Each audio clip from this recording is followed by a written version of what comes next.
Bismillahirrahmanirrahim. Assalamualaikum warahmatullahi wabarakatuh. Perkenalkan, nama saya Zahra Hidayah dengan NIM 2232011009. Tujuan saya membuat video ini yaitu untuk memenuhi tugas ujian tengah semester dari mata kuliah Hukum Perdata Internasional. Saya ditugaskan untuk membahas salah satu kasus dari Hukum Perdata Internasional dan menentukan titik taut primer dan titik taut sekunder dari kasus tersebut.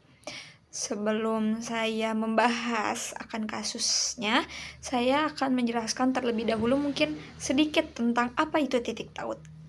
Nah, jadi titik taut merupakan fakta-fakta di dalam sekumpulan perkara hukum perdata internasional yang menunjukkan pertautan antara perkara itu dengan suatu tempat di negara tertentu. Dan karena itu menciptakan relevansi antara perkara yang bersangkutan dengan kemungkinan berlakunya sistem aturan hukum dari tempat itu. Nah, titik taut itu dibagi ke dalam dua bagian. Yang pertama ada titik taut primer dan yang kedua ada titik taut sekunder. Titik taut primer atau primary point of contact merupakan unsur-unsur dalam sekumpulan fakta yang menunjukkan bahwa suatu peristiwa tersebut merupakan peristiwa hukum perdata internasional. Nah, yang termasuk ke dalam titik taut primer yang pertama itu ada kewarganegaraan, yang kedua ada bendera kapal atau pesawat, yang ketiga ada domisili, dan yang keempat ada tempat kedudukan. Lalu selanjutnya ada titik taut sekunder atau secondary point of contact. Nah, titik taut sekunder ini merupakan faktor-faktor atau sekumpulan fakta yang menunjukkan hukum mana yang harus digunakan atau berlaku dalam suatu hubungan hukum perdata internasional. Nah, contoh dari titik taut sekunder yang pertama itu ada tempat terletaknya benda, khususnya untuk benda tidak bergerak. Ini sering disebut lex situs atau lex rei site.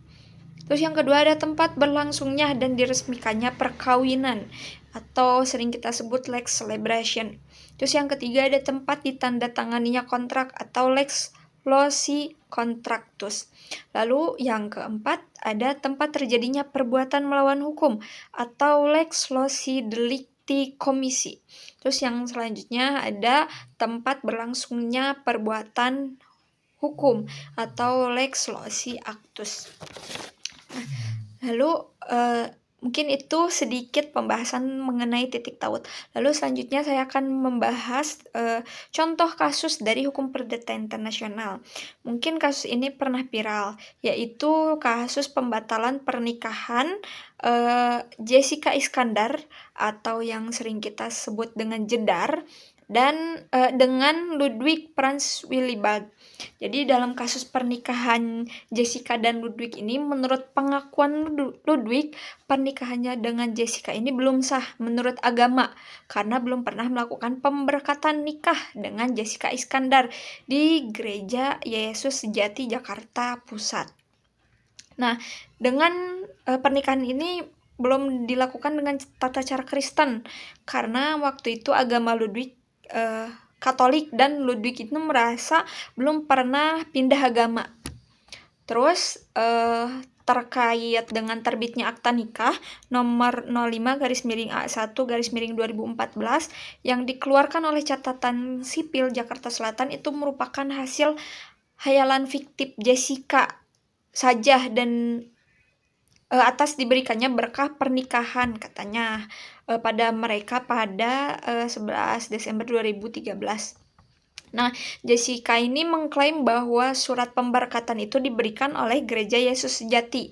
Namun beberapa bulan kemudian, Gereja Yesus Sejati ini membantah pernah memberikan berkah pernikahan kepada Jessica dan Ludwig ini.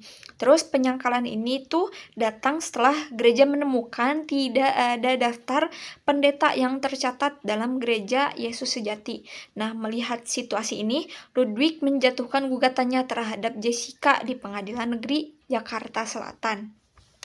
Nah, analisis hukum Titik tautnya nih, titik taut primer ini, yaitu status kewarganegaraan, di mana Ludwig merupakan kewarganegaraan Jerman dan Jessica, merupakan, warga negara Indonesia. Terus, titik taut sekundernya ini merupakan tempat terjadinya perbuatan melawan hukum, yaitu di Indonesia. Mungkin, hanya itu saja yang dapat saya sampaikan, kurang lebihnya mohon maaf. Wassalamualaikum warahmatullahi wabarakatuh.